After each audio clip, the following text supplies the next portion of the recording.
Welcome to Red Light, Green Light, the podcast where you'll hear from industry leaders in science, technology, and innovation about the power of strategic storytelling.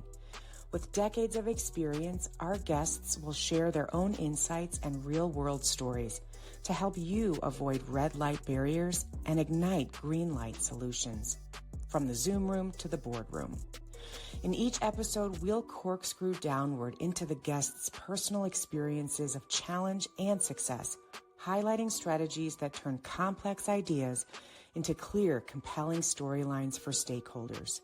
Here is where expert minds share stories that shape the future. What's more, you'll walk away with tips to try immediately to drive the vision of innovation with your team.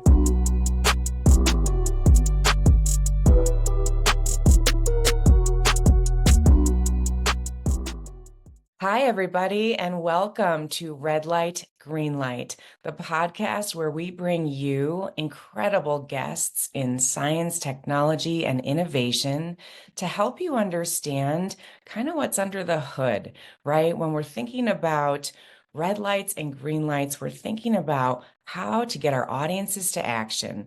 And we have to get into the engine of persuasion in order to do that. And that's the look under the hood, right? So I have a wonderful and amazing guest that I'm bringing to all of you today. Her name is Debra Boggs. Debra, thank you so much for being here with us today. Thank you so much for the invitation. I was really excited to have this conversation. Yes, absolutely. So, Debra, you and I know each other. We've gone a ways back, and you are one of the shining stars in my mind of your industry, where you work in career coaching, career development, resume building, and specifically with regard to people looking for board seats and interviewing for board positions, which sets you in a league of your own, in my opinion, and based on all of your client feedback. So give us a quick sketch, just for our listeners who have never met you. How did you get to this place, a few stepping stones of your career? Yeah, absolutely. So, today I run an executive career management firm and we work with C-level and board level leaders to prepare for and navigate their job searches. But where that started from was really what I felt like was going to be my dream job, my job I was going to retire from, which was to lead career services at a university. That was the job I was really looking forward to and that I thought was where I needed to be. Okay. And in that role, I realized a couple of things. One, I deeply loved helping candidates get ready for the job search, helping people put their best foot forward, go for stretch roles, make more money than they thought they could make, things like that. We worked with a lot of returning alumni. What I also realized in that role is I didn't, to be candid, love working with students or doing the college administration piece of it, right? And so I found that, the piece that really lit me up was working with candidates. And so when I left that role, I actually kept doing this on the side, really to working with people of all kinds all over the world, go through their job searches, prepare for the search, prepare the resume, prepare interviews, things like that, go through search strategy. And I found, the next stepping stone to that was really that the executive job search is different and the search for Mm. board seat is totally different. It's a completely different game. And Why? so it's a couple of things. The difference in when a candidate, so most of our clients have built amazing careers. They're network, getting promoted, getting recruited, and they get pulled along in their career and they get to a point where they have to go to market at a new level for the first time. And what's Mhm. different about it is before, when they were earlier in their career, say they're a marketing leader now, they would have come in an entry or mid-level marketing role. A company may have had 20 people on the marketing team and everybody had about the same skills. But when you get up to the executive level, there's far fewer opportunities. And the Mhm. people that you're up against, your competition, are highly qualified, highly skilled, highly accomplished. So you're going for far fewer roles, and you're competing against much higher stakes, right? Okay. Yeah, that makes a And lot of sense. yeah, and the jobs are filled differently. They're not posted online. They're not, in all of these ways that we were used to getting jobs before. You have to go to it through, working with recruiters or networking or focusing on companies and not open opportunities. And so the whole process, start to finish, is different. Okay. Awesome. Okay, I derailed you. So first step No, I was love it. academia, then executive search. Take us to the finish line. Yeah. So, when we did that, it really exploded our business, to be honest, Mm. really focusing in on the unique needs of an executive client, and being one of the few firms that work with board level leaders. And so we really grew. And now there's about 15 of us nationwide, working Wow. with senior leaders across the world. And it's a lot of fun. Yes. Oh, congratulations. That is so exciting. How many years, 15, have you been doing DNS? Oh, yeah. So we've been in business about 8 years. 8 years. Okay. And you're Yeah. based in, where are you So, based? yeah, we're based in Portland, Maine. Okay. But we're all remote. So there's one person here in Portland with me. Carmen Poff is our Okay. director of client success, and then everybody else is across the U.S. and our director of coaching is in Puerto Rico. I love it. Wow, cool. Well, it's been so much fun to watch your whole team grow and to see kind of behind the scenes how you help these executives with this difficult search. And what you described earlier makes a lot of sense, that it's harder in multiple ways to get to these levels and break through yet another type of ceiling, if you will, right? Right. I want to go back to something you said earlier, Deborah, when you were in the academia sort of environment and realized that it was not your true love, Right. because that's an area where a lot of leaders, in my experience, they're not really working in their passion and in their Right. zone of brilliance, which is where, they're kind of meant to be, right? And so you found that exit ramp pretty early, I would say in your career. Is there a person who helped you figure that out, or someone who mentored you in any way around that time that guided you, or was that your own insight? I think the decision to, well, I'll tell you two things. The person who helped me with that is actually the person who helped me get into that job. Oh, Somebody that I owe this trajectory of my career to in a way that he has no idea. I think that he made this big of an impact on me in my life. But I'll give a shout out to Don Schenkel in Fort Wayne, Indiana. He's a local legend in Fort Wayne, but he was my boss for a short time. And I was in higher ed fundraising, but I wanted to move into career services. That was my career goal. okay. And they had an interim position open to run the department for a semester while they worked out a grant situation, because they were Mhm. working on a grant. I won't bore you with all the details, but they couldn't decide where it was going to live in the university structure, and they Mhm. needed someone to run it for just a semester. And I Okay. wanted that job really bad, Okay. but I was worried if I went for it and got it, then I wouldn't have a job at the end of the semester. And I Sure. had two really young kids, one baby infant, and it was just a really scary time to take that kind of a risk. Right. But I shared that with Don, who was my boss at the time, and he said, I'll never forget. We're sitting at his desk, and he said, he kind of pushed a little bit why I want this job. I talked about my passion for helping people with their job searches, things like that. And I'll never forget. He said, I'll do everything I can to help you get that job. And if it doesn't work out, you can come back here. We'll keep your job open for 4 months. Oh, I We'll have give you that chills, space. actually have Right? chills. I want to cry thinking about it. And Yeah. then, and he Oh said, my. that way you're protected. You can explore something. And then he picked up the phone and he called the hiring manager and he said, Deborah works for me. She'd be fantastic. You need to hire her in my spot, or in that open spot. And I'll just never forget his act of kindness and Mm. and choosing my career trajectory and humanity over what was best for the business. Oh my. I'll always be indebted to him.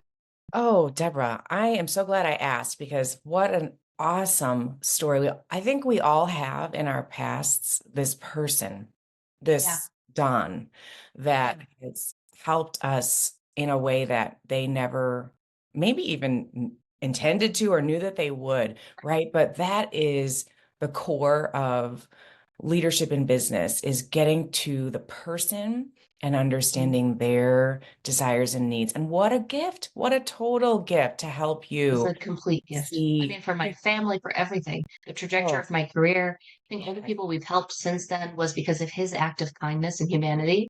It really yeah. started there. Well, I will give a charge to all of our listeners to do some small act of kindness and humanity today inside of your teams or inside of your circles or orbits. That's just fantastic. Well, Deborah, let's move into some conversation around red lights and green lights, because that's the core of the topic that we bring every day. And what this really means is that, when we've got a person we're helping with a message and we're looking to assist someone with whatever it might be, whether it's an interview for a job like you typically are working in, whether it's a keynote or a phone call or a high stakes meeting, what we are trying to achieve is the experience of getting our audiences, whether it's one or many, to the green light of go from the red light of risk, right? So we really want to figure out as speakers, and I'm using that term broadly, like where is my audience? Where are they now? And how can I move them from this feeling of risk, which is just inherent? Like everybody pretty much starts with an audience that's based in a place of looking at us like, oh, there's a little bit of risk here because I don't know something, because I don't know the person, because I don't fully understand the idea, whatever it might Right. be. We kind of always start at a place of our audience is seeing us as a red light of risk. And then we have a job to get our audiences to the green light of go. So have you 100%. experienced, have you experienced times when you've been a speaker, Debra, and you had to figure out a way to get to your audience to the green light of go? Can you describe a situation like that recently that you've had? Yeah, absolutely. I'll do a little plug for our work together. So Cindy and I have worked together for a long time. She was my communications coach for several years and really honed my skills. And I'll never forget one time I had the opportunity to do a big presentation. And it was an important presentation. It would mean a lot to our business. And I reached out to Cindy kind of like, and I remember saying I needed an adult in the room to help me firm this up because I couldn't mess it up. And and and I will never forget, she looked at my first draft of my slide presentation and said, "Too much. It's too much. Mm, So you're trying to share way too much with the audience. We need to really hone in on a few key messages because everything can't be important. And they're going to get lost in the details if you try to share all of this." And really simplifying that presentation into a few key takeaways made it much, much more impactful and honestly moved everyone from red light to green light. And it was an incredibly successful presentation that really changed my game in how I led webinars.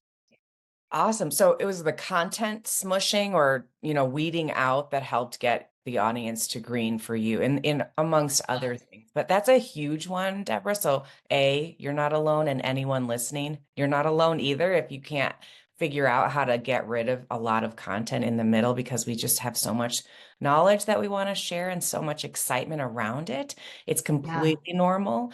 But I do remember that example where within the next few days, the objective you had was to get more calls into your calendar, and it just lit up your calendar by the time you finished that presentation to showcase your expertise. And it was a big win for you. And it's a process, right? So absolutely. Well, let's go to your clientele, Debra, like yeah. people who are looking for jobs. What do you see when you now look at a resume or a one sheet? Where are people who are seeking executives level jobs? Where are they if they're sort of stuck at that red light? What shows you on a resume or on a one sheet that, oh man, we've got work to do? What are some Right. um, red lights that blink for you? Yeah, that's such a good question. And it happens all the time, and it kind of goes back to a little bit of what we talked about of if someone hasn't done a job search in a long time, they don't realize the competition they're up against, how Mhm. the playing field has changed, and and they really need to, and they're using an outdated playbook, right? So I can't tell you how often we see senior Okay. level leaders, C-level leaders, will send me their resume that's really the same resume they used when they got out of B school or college. And they've Yeah. just been adding jobs to the top, maybe removing some jobs from the bottom, but really just it's not telling a different story. It's not highlighting them as the senior leader they are today and where they're headed next. It's just everything they've ever done. And no one Mm, cares about everything they've ever done. And so right. they're not connecting with their audience. There's no red thread of a storytelling into their resume, explaining their moves, explaining how they got where they got, it's, showcasing their leadership and their impact. It's really just a list of everything they've done and it just really falls flat. And Yeah. then the same thing in an interview, right? When you get into the interview process, and we could talk more about this, but if you're just listing off and rattling off all the things you've ever done, you're not that's not impactful. You're not telling a story, you're not engaging your audience, and they're not seeing how you would fit into what they're looking for today, right? Because I've done all these different things, or a lot of our senior leaders don't want to cut themselves out of opportunities. They don't want to narrow too far. Right. And so they come at it too broadly of, oh, well, I could do this, or I could do that, or I could do this. That's fine, but it needs to be easy for people to understand what box to fit you in. And Absolutely. you can't make it too complicated because no one's going to go through your resume and find the golden nuggets of where you could fit. You need to make it easy. Yes. And I'm listening to you thinking a huge red light is attention span of anyone Yeah. reading resume, if it's even a human at this point in Yes. time, depending on what your role is, right? So the risk is the attention span of the reader in your land of, executive resumes and board resumes. You have got 100%. to hook. You have got to hook people. So where on a resume, if you had to give a tip today for people maybe considering a new move, what's something that would hook either visually or from a storytelling perspective? What kinds of hooks are happening on a resume? Yeah, absolutely. I have one, and we talk about it all the time actually, because that top section of your resume, that top, your headline at the top, if you don't have one, you can have one. You have maybe a branding statement too, and then that summary. That's the prime real estate on your resume. And Mhm. you want to think about what you're putting out there. And so one of the things I see constantly is either no title at the top, right? And because that can orient your reader to, oh, okay, they're a chief strategy officer for the healthcare industry. Perfect. Oh, great. Mhm. I'm hiring for a chief strategy officer, right? Like but if you don't have anything at the top, they have to kind of see, okay, suss out where you qualified to fit in. And the other piece is that summary section. We look at resumes all day, every day, and I cannot tell you the huge percentage of them that start with the exact same sentence of seasoned executive with 25 years of proven experience delivering results. Nobody cares. That is And prime real excellence estate. in written and communication skills, right? Exactly. That's what Detail I see all oriented. the time. Yes. Exactly. And that's not setting you apart. And you want to think about, can anyone else be that? If you could put any Right? other executive leader in that sentence, is that? And actually, it's literally all of them, because Wow. having proven results and a couple of decades of experience as an executive leader in your industry are literally table stakes to get into the interview. That's Yes. not a differentiator.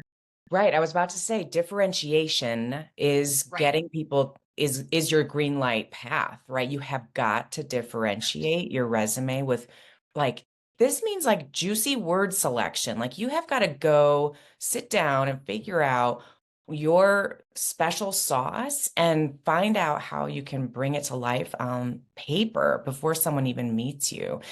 Well, that's a Absolutely. great reflection and a great tip. And I love that you used the word orient your reader because that's part of the how to model. So for our Yes. listeners, this whole podcast is rooted in our how to model, which teaches leaders how to pave the path from the red light of risk to the green light of go through an acronym called Mhm. How to hook me, orient me, win me, tell me more, and offer me, HOWTO. And so the hook in a resume is at the top part where there's all this real estate, prime real estate.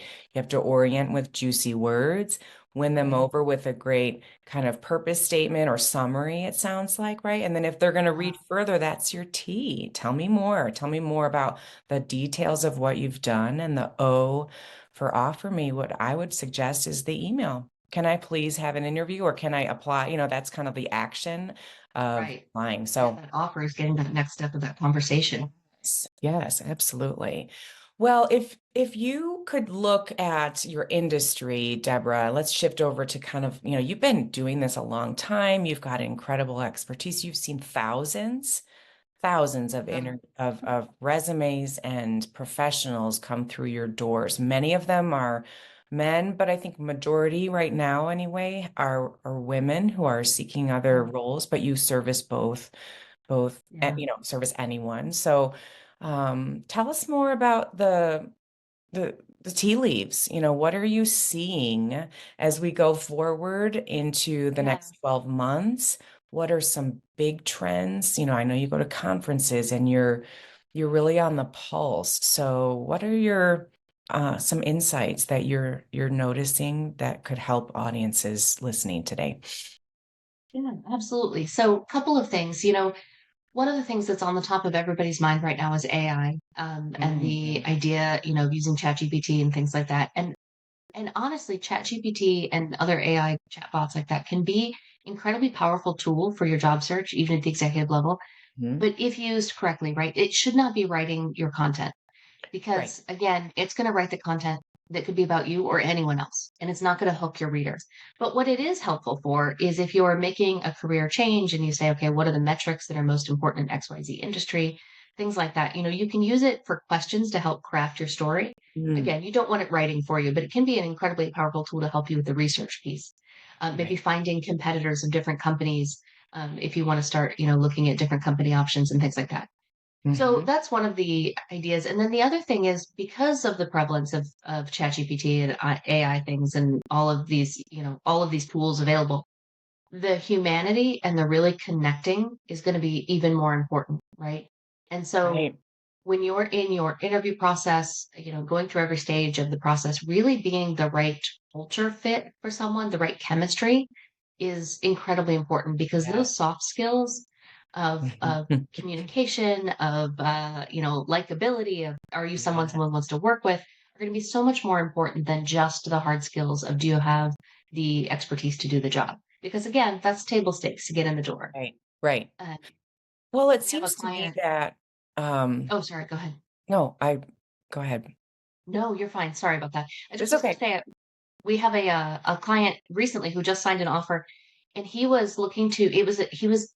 There were two candidates left, him and someone who was directly in the industry. And it would be a new industry for him. Mhm. So he was looking at a chief operating officer role, and he really came into the interview instead of telling about all the things he knows because he was coming from a different industry. He really led with probing questions and interest Mm. and really like did the show not tell that he understands what they need by Right. asking the kinds of questions that made the leadership think, oh wow, he's the leader that we need to kind of drive us forward. So Oh my gosh. yeah, Yeah, that's fantastic. And you and I have talked about this. Question asking is such a skill, is it not? it And is. you can really ask the right questions that drive the person across the table to think, wow, that's a good question.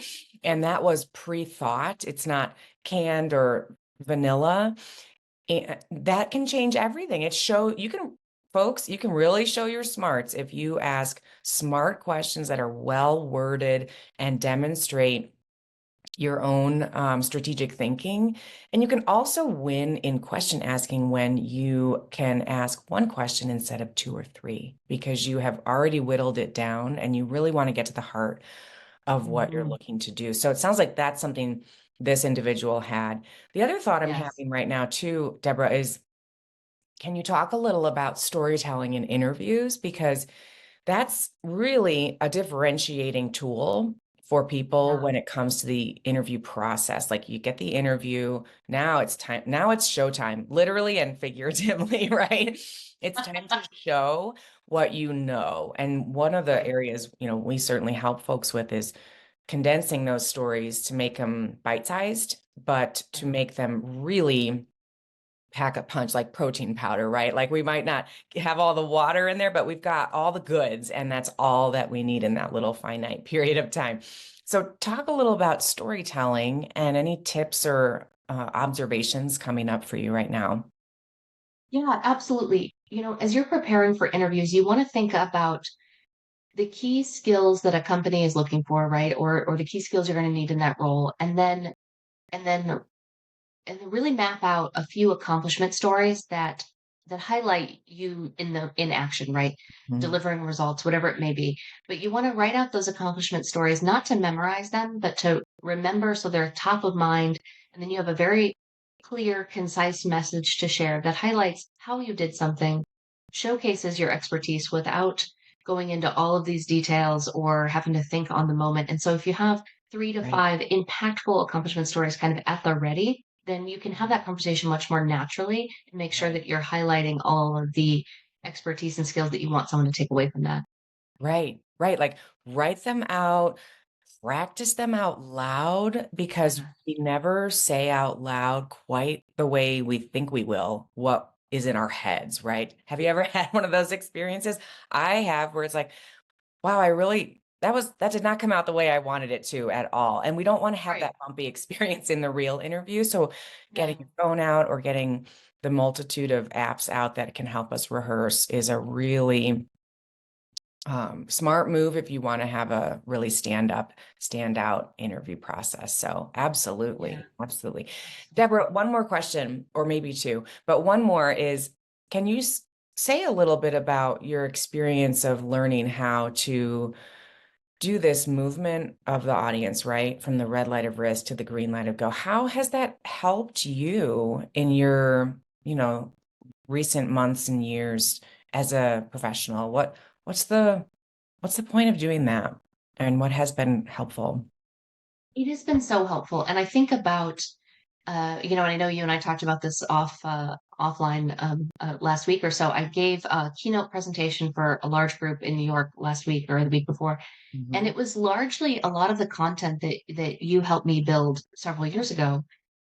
But I've been giving a version of that talk so often now that I was able to give a really engaging live conversation, no notes, off the cuff, because I do it so often. I know the content so deeply now. Oh, And so I can engage. So now that I'm not worried about the content, I can mhm. really engage with my audience. I can, make it fun. I can do different things and really be impactful and infuse new stories and things. It's always a little bit different depending on what's going on in the market. But I think really having a mastery of your content allows you to take out all the nervousness around it, and you can just engage with your audience. And I have a really off the wall example of that. So, Yeah, bring it. in a past life, I used to play the bagpipes, Okay. and Fantastic. Of course you did. and the bagpipes are really complicated to play because you have your Wow. like it's called a cantor, which is like the where you're playing the notes, right? Yeah. Kind of like the old school recorder in the fourth grade. Yeah. But but the bagpipes are so complicated to play with the bag and the four reeds and keeping everything running that you can't think about what your fingers are doing to play the notes while you play the instrument because the instrument's really hard to play. So you Mhm. practice on a what's called a practice chanter, which looks like a it looks like a recorder from the fourth grade, but it sounds a little bit like a dying cat. It's not an attractive instrument, but you play it because you don't have the bag and all that stuff. And you play it there over and over and over and over again until the music and the notes are second nature. So that when you have the bag and the reeds and all the thing and the pipes and you're parading around and Yeah. all of the stuff, Right. the music is second nature and the performance is first. Deborah, like, I could not have said any of this better myself. It's almost like you've learned some really important things. This is fantastic. What a great analogy.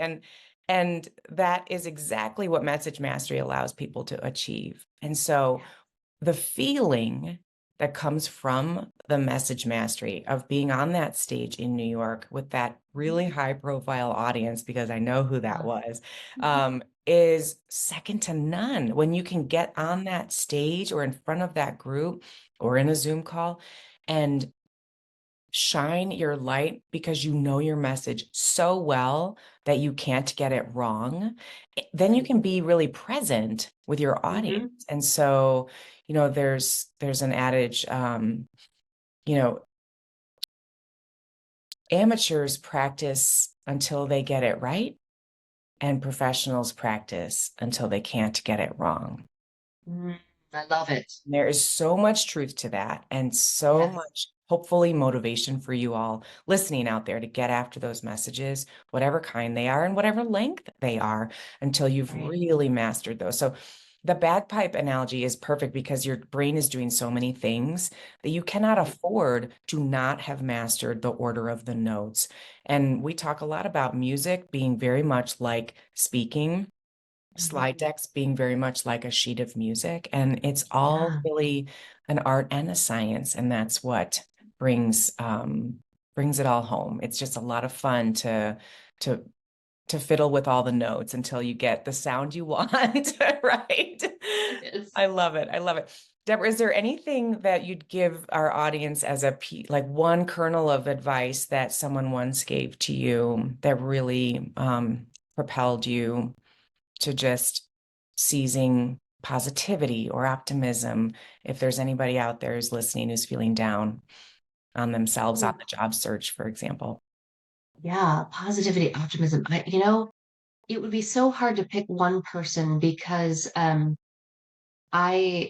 the job search is so hard Mm-hmm. and it's lonely Mm-hmm. and it can be a really isolating experience if you're used to working with a group and things like this. And so I listen to a lot of, so every morning I listen to Amazon Alexa go through the news, and I start with, news source A, news source B. It kind of goes through the list, right? But at the end, I end with a podcast called Everyday Positivity. Okay. Um, Nice. and and it's just like 5 minutes long, super short, but Yep. it gives me a little bit of a boost for the day or a kernel of something to think about for the day. Yeah. And I Yes. think that's one of the things, if you seek out that positivity, Mm-hmm. you'll find it, right? I think, we need to think about where we're surrounding ourselves and who we're surrounding ourselves with. I think, we can get stuck in our own heads or with groups that are down or upset or, having a hard time. But Yep. I think the people that we surround ourselves with, and that's why I can't even think of one example because Yeah. I try to surround myself with positive people, Yeah. just to kind of keep myself up. And I know you know this, but on our team, the three of us on the leadership team, our number one skill and strengths finder is positivity. All Oh, three of that's us. So fantastic. Yes. we're a lot Not surprising. sometimes. Yes. Or a lot sometimes. And end scene. No. That's fantastic. That's a great piece of wisdom. And it lends to the fact that there's risk involved in staying too close in to yourself. And Yes. that if we were using our lights example here, like the green light is to surround yourself with other people who will get you to that place of joy and to not, 100%. when you need help, recognize it quickly and go find it from Yes. one of your besties or a trusted colleague, a family member, or a podcast, a 5-minute Yeah. positivity podcast, because we need to keep going and putting one foot in front of the other. And Hmm. there's no such thing as failure. It's all learning, right? That's how my brain kind of operates. So, Debra, this was such a fun conversation. I'm so grateful to you for joining me today. Would you please share with our audience how people can find out more about the work that you do and share a way to reach you? Yeah, absolutely. I appreciate it so much. This conversation was so much fun. So, if you're looking for help with your senior leadership job search at any stage of it, or looking for a board seat, transitioning into board roles, you can find us on our website, dscareermanagement.com. Again, that's dscareermanagement.com. Or follow me on LinkedIn. Myself and my colleagues share a ton of content, free content around the job search process, bi-weekly LinkedIn lives, things like that. So you can find me Debra Boggs on LinkedIn, DebraBoggs.